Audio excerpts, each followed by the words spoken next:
The Kamar Wheaton situation and his decision also brings something else to mind that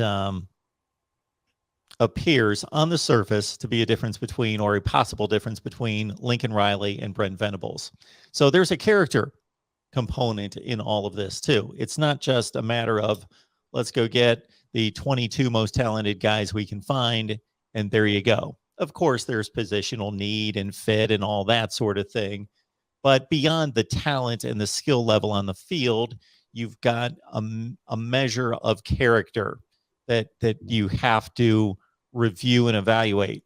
And that character can display itself in a number of ways in regards to the work ethic. Is that individual going to put in the work? Are they going to put in the time?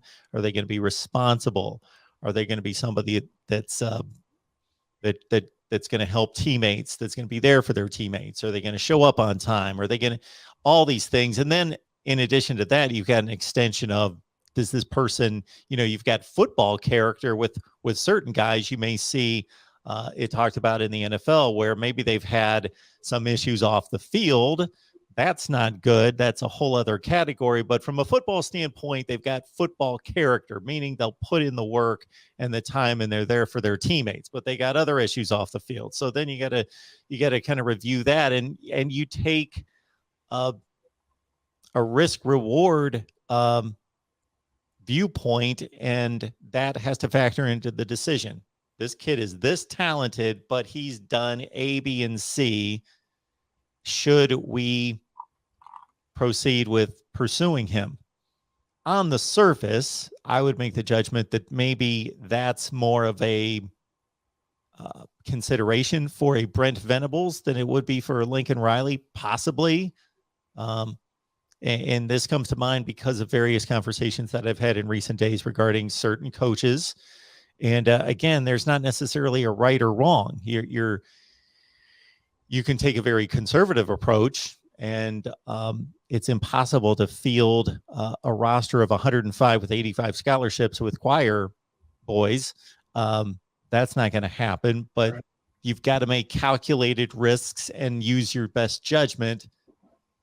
And the more, the bigger the talent, the more you're willing typically to take a risk, but it still is a risk. And that all has to be measured. But just on the surface, I may be wrong, but it appears as though that might be under more consideration for Brent Venables than it would have been for Lincoln Riley.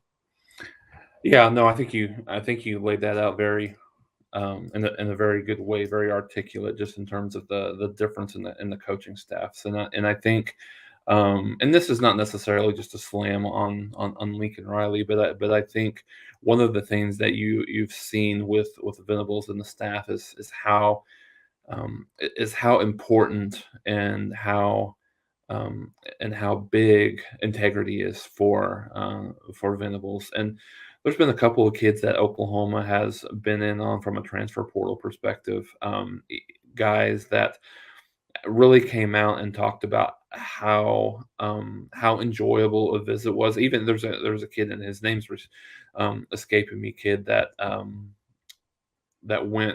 ended up transferred from Missouri, took a visit to Oklahoma, then actually ended up transferring to LSU. Makai Wingo, that's the kid's name.